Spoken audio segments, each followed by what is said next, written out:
I'll give everyone just about a couple minutes before I kick this off. But my schedule, unfortunately, is pretty packed today. But I will definitely try and get some good analysis in for some good plays here.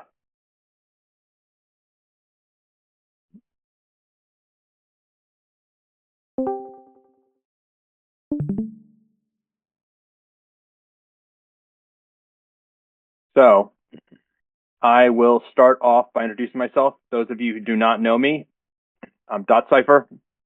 Been trading for, I don't know, 6 years maybe. I've been trading Bitcoin since it was under $1 back at Mt. Gox. So big history there. But being actively trading futures for the past 6 years. I primarily do ICT SMC concepts, and ranges. So we're going to go into that for this analysis here. But yeah, just to start, to kick this off, the typical, for those of you who don't know, I use the one chart to rule them all, which is USDT D dominant, the USDT D dominance. Yeah. Sorry, I have a slight stutter. So yeah, with this, it basically, as this chart goes up, the crypto market goes down. Very simple, easy to understand, right? Yes, hopefully. So with that said, we did just hit a level at the 6.28. So going from the high time frame, let's kind of take a moment and take a breath here, see where we're headed. On the monthly, still very, very bearish. Well, rather bullish on USDT dominance, right? But bearish on the crypto market since rejecting this trend line. This monthly trend line has been going since, kind of started back in 2017. We've been supporting it multiple times, right? And yet again, we've kind of respected it yet again, right? So we want to see the break of this on the high time frame to see the basically the biggest crypto pump in history, because as soon as we break this trend line, we're going to probably see that the biggest crypto pump in history. But until then, well, let's play the ranges, right? So going down to the weekly here, we have supported the inversion of this previous weekly inefficiency. We have rejected and then bounced off of a previous weekly. So we are supporting bearish delivery or bullish delivery, right, on USDT dominance. We do have a very high time frame draw that I have marked out at 7.35. Hey, what's up? Welcome. Glad you can make it. I always love seeing people I noticed before. Thanks for joining again. So for those of you who are in shorts, like myself, congratulations, and take profits, trail your SL, do your thing, risk manage. Just like me, I have NMR short. I'll just post. Actually, I'll bring the chart up really quick. The range on this one was beautiful. You can see in my short here, I actually had my blue lines is when I entered right here. Up here was my entry. And so for those of you who were watching any of the other altcoins, this range was really, really clean. I got in at 20.2. I've TP'd once already, twice actually. My final TP is at 12, a couple more at 11 and 10. The blue lines here are my long limits that I have placed. So I have one at 12, another at 11.8, another at 11.6, and then the last one around 10.95. It could go a little lower than that. I'm fine, but I'm a swinger. I swing trade. So for this is the range, the high time frame range on SMR, or the SMR range on NMR. So we hold this range, even if we start closing dailies back above 12 here on NMR. We're going to see at least 25 or higher, because this previous SMR is going to be invalidated, right? So already short, took my profits. Hopefully you guys have been taking profits on your shorts. But now is the time, if we're looking at the lower time frame here, we're approaching basically this other high time frame range SMR, where price will decide whether or not we want to shift back to internal range liquidity, which is back to, on the daily, going back to the daily here, right? Roughly any untapped ones. Here's one right here. Pretty simple. This will be my, excuse me, I think I drank too much coffee and I swallowed coffee grinds or something. excuse me. So yeah, if you are in shorts, take your profits, move your stops, but I would start considering looking for longs if you're not in longs already with very tight stops. You could stop at the SMR at 6.73 by proxy. But what I mean by proxy is effectively you want to look at the point in time, right? So I'm going to mark a little level here. This is August, Monday, 5th, Monday 5th of August this year, right? At 4 UTC, where the red line is. I'll make it even bigger so you guys can see. I'll make it white so you guys can see. Go to that time in any of your charts. That will be the low by which you anchor your SL for any long, right? Because effectively what we'll want to see is either we start to drift and range. If we start to drift and range here, then we will be taking the 5.2 or retesting the 5.2 to 5.3, which would mean that we're going to start seeing another pump in the crypto market, right? Now, even if we do see 5.4 or 5.3, we are not shifting bearish until we start to make daily closures back below 5.3. So I would still follow the trend. The trend is your friend until the very end, right? I would still follow the trend. And if we start to see a pump in the near future, or pumps in the near future, I would continue to look for shorts once we get back down to 5.4. So hopefully that's helpful. Now, I do expect there's two, just to give you guys a little bit more foresight, the crypto market moves fast. So by next week, we could be by next week and we chat next week, we could be back down here or we could be all the way up at 7.3. But I want to equip you guys with both.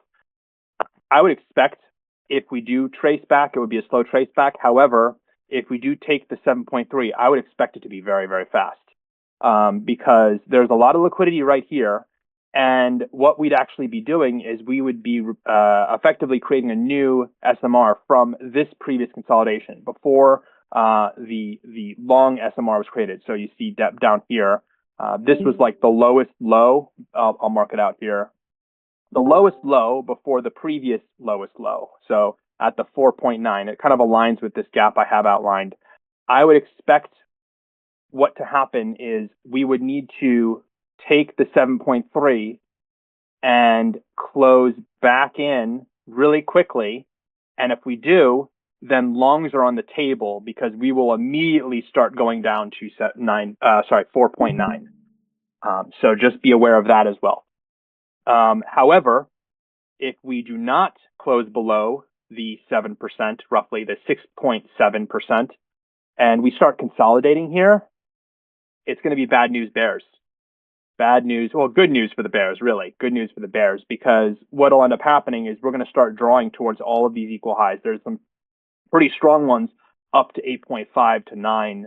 I have 10 marked up as well, because if we consolidate in here, we invalidate this, we could just flip it, and that would mean even more death and destruction and doom in the entire crypto market. So hopefully that doesn't happen. I'd like to see a very quick liquidity take of 7. So basically my ideal scenario here is we range back down, we tap the 5.4, and then we range back up. And if we range back up, that would actually mean that we're actually going to, instead of having a quick liquidity take, the structure would not be thin enough. I want to see probably maybe near the end of the year, maybe December, right? We could see 7.3.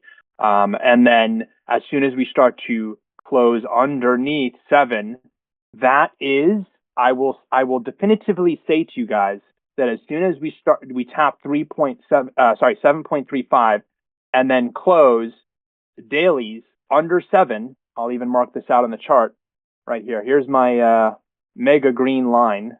This is the line by which I will personally be going all in on longs, spots, everything, basically, because we'd be invalidated. We have 3 taps. We'd have a confirmation. We have an internal range of liquidity here taken. And then we'd have structure broken on the bullish side if we consolidate back below.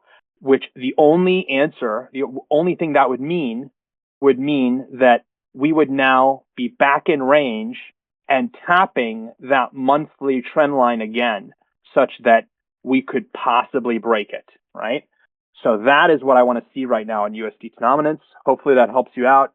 I will personally be going all in. I have USDT on the side personally waiting for this, a large chunk of change waiting for that, because once we do, that'll be the bottom. But again, we don't want to see consolidation above this, because if we do, that would be really bad. So hopefully that helps. I'll do BTC. I do have about 15 minutes left, so I'm going to try and steamroll through all these. I will actually start with Bitcoin dominance, which will give you guys a little bit of an idea of what I'm looking at. This is my high time frame chart on Bitcoin dominance. I drew this out. As you can see, I literally just opened the chart. I'm not trying to BS you guys here. I drew this out back in July, right?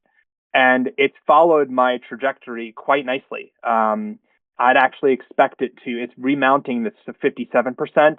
I'd actually expect it to do one more sweep, possibly to the 59.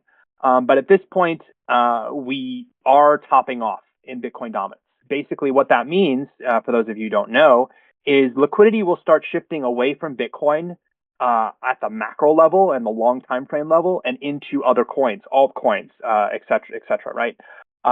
So you want to keep those in watch. So with that said, let's take a look at Bitcoin. Bitcoin here, I know I have a lot of lines, but I will try and walk you through them. Bitcoin here, very, very bearish, right? We are breaking below this SMR, and we also have, we're invalidating this bullish gap. Draw will effectively be on this monthly, probably the 50%. So we are basically about there right now, right? If we look at the dotted blue line, which is exactly why I said we should be looking at longs soon, if not now, very soon, right? Because what I would expect to happen here is the same thing. We basically do a reversion from these levels. I see the green level I have marked out here. What I expect here is we basically do a reversion, assuming we start closing back in this range. So we already took all of this range liquidity, and we have our SMR. If this is the new higher low, we basically do the reversion. We go back up to 63, roughly, maybe 64 over the next few months or whatever, days, whatever. And we either reject at the 63 point whatever, 3.1 roughly, or we reject at the 67, 68. If we do not reject on either of those levels, then we will be making a new all-time high, period, end of sentence. So we need dailies under 67.3. So I'll put a little circle here. Basically, this blue line is our point of no return. As soon as this blue line at 67 is tapped, what we are looking for is a consolidation and then a rejection back under 67 on the daily for a short back into range low. Same thing here. We're looking for consolidation at 60. I'll make this blue as well so you guys can see. I know that I have a lot of blue lines. Maybe I'll make this purple. So purple will be our triggers, right? We will wait for, usually I do alerts, so I will wait for price to hit my level, and then I will wait for the consolidation, the rejection. So same thing here, 27.7, or sorry, 62.7. I'm waiting for the break of 62.7, and then the rejection under 62.7 afterwards. So same thing there, right? That's clean for a short, at least to range low, maybe 57 at the very least, right? So something like this. So assuming you play those ranges and you just keep risk managing, like you're gonna be golden, right?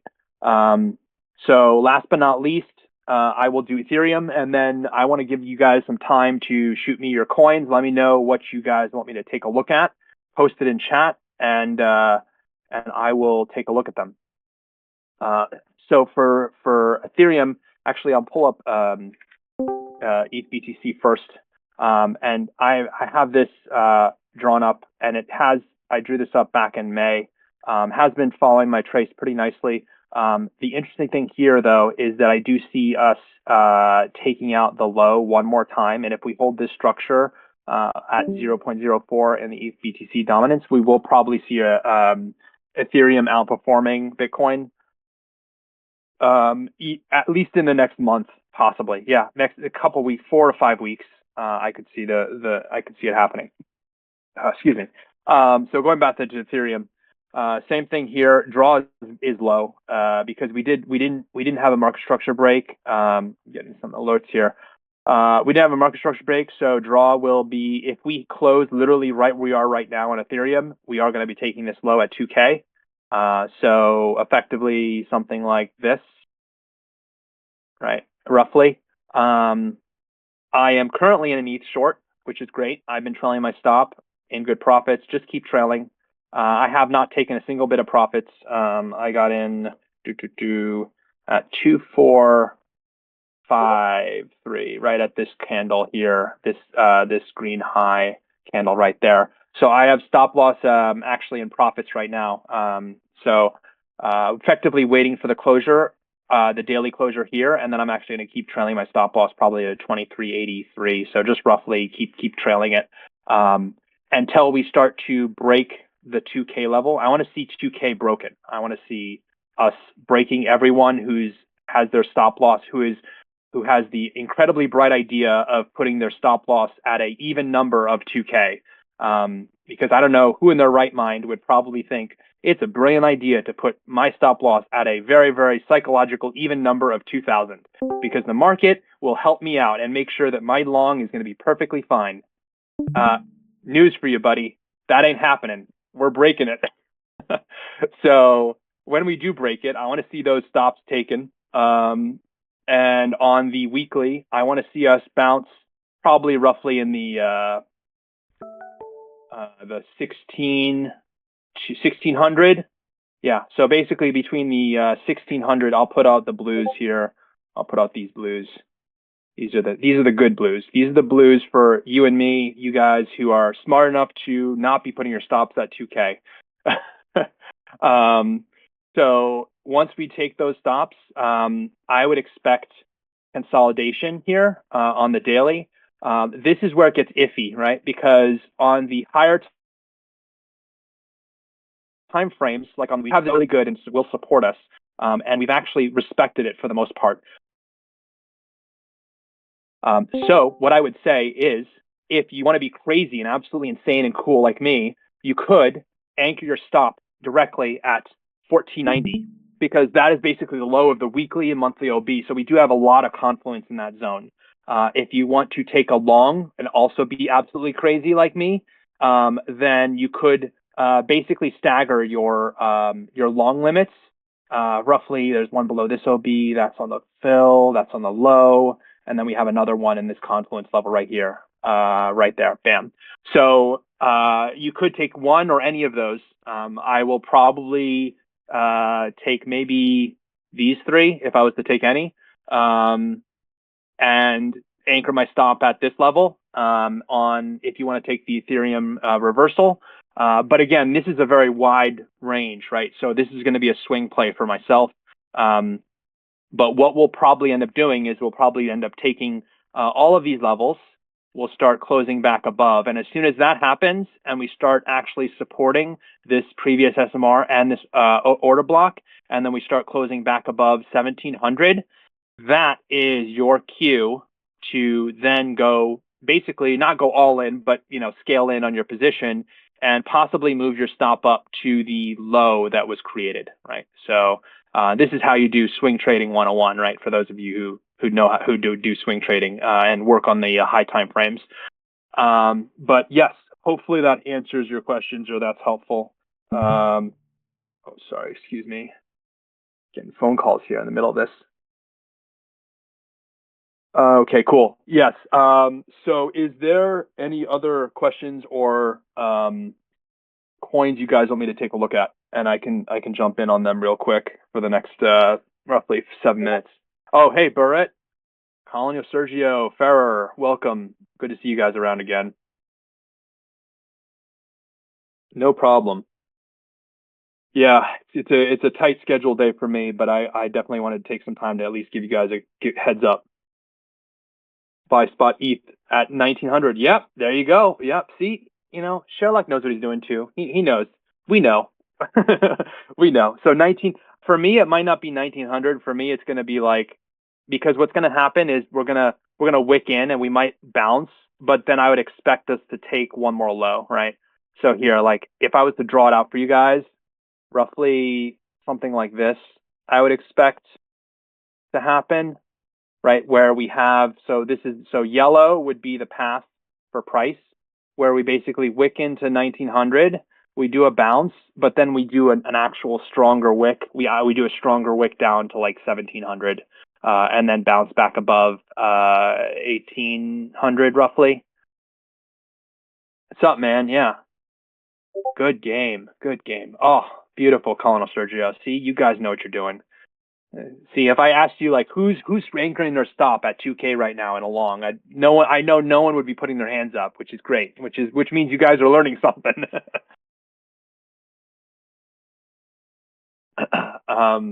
But there are actually, let me show you guys real quick. If you guys don't have any coins, I'll pull up one that's really clean. OP. This no little talked about, but there is a huge amount of comp. We have a weekly, we have a monthly OB on this, we have a weekly OB on this, and we dip through all internal range efficiencies on OP. So IRL's taken. Literally, this coin is like this is the bottom in my mind. Like I don't see if we go. My anchor stop is actually at 2.21 cents. This red line here. I'm already in the long. Like I don't see this one going down much further already because we already have a monthly OB and a weekly OB that's supported, and yeah, literally everything has been supported. So effectively, this one's pretty clean. I'm gonna probably ride at least till $3, maybe more. So OP is gonna be OP very soon. Just you wait. So altcoins are actually looking really clean here. And like total three, if you guys check, like this is total three looks a little abysmal for the most part. And I have it pathed out to roughly bouncing in the either 400 billion range, right? 4 to 3.7, 370. So I would actually see the teal pathing playing out a little bit more than the yellow. But yellow would happen if we take the 7% range and then consolidate above, right? That would be the previous range low, which would be, kind of interesting to see if alts tank that much. But for total three, I would expect us to at least dip below 440 billion, possibly 400 billion.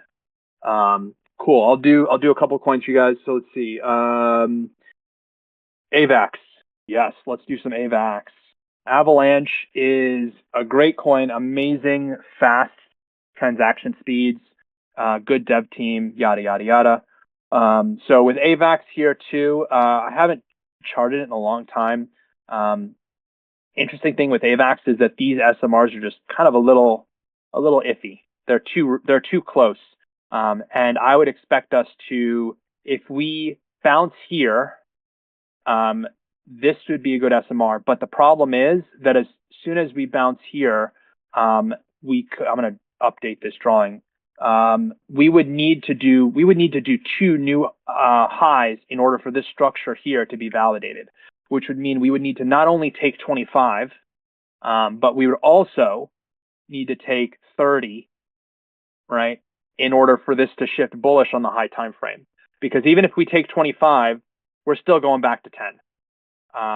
Sadly, I think AVAX is going to be interesting because we're going to see some sort of wick here, but the same thing with this 30, if we take 30, and then start closing back below 32 or 33, same thing's going to happen, right? It's just a matter of time.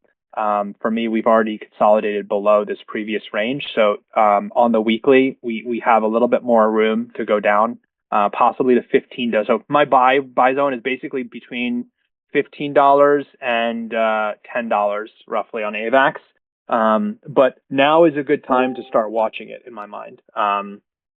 So If your entry is about 30 for a short, great. If you're in a short, great. Hold your short, TP, move your SL to break even, excellent. If you're in a long, I would be sweating bullets, or just wait, right? Don't take it just yet, because we want to see a little bit more structure build here before we do that. Personally, I'm ready to unload my entire savings almost on AVAX once we start getting back to like $10 roughly, because that'll be this SMR test, right? So this range.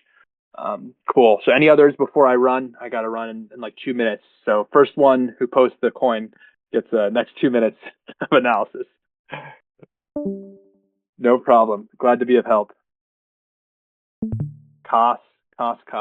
Yes. Cool. So for costs, I have this marked up like crazy. But for the most part, kind of bearish still. We have these equal lows down here, and we did take the high. So we actually are building a inverted structure. So effectively, what I would want to see is an incredibly strong wick to both sides on costs. So if we take the high first, I would actually anchor my stop right here. That'll be the short. And I would not long here. We're basically in back in range balance. I would not long, I would not short until we get back above 18 cents or below 9 cents, right? So this is the short level. There's my long level. Because literally, like right now, we've just basically rebalanced completely. So it does not look good just yet. I would just wait on this one for costs. Because I would fully expect us to get back below 10 cents, because these equal lows are just ripe for the taking. There's too many people putting stop losses at equal lows, saying that they're double bottoms. Price loves to take those stop losses. So let's do that. I would say let's wait until we take those stops and then start closing back above 10 cents, right? So if anything, send alert at 10 cents, watch price. Once it hits 10 cents, gets back above, then you start taking long. Otherwise, take the short at 19, 20 cents. Awesome. Great.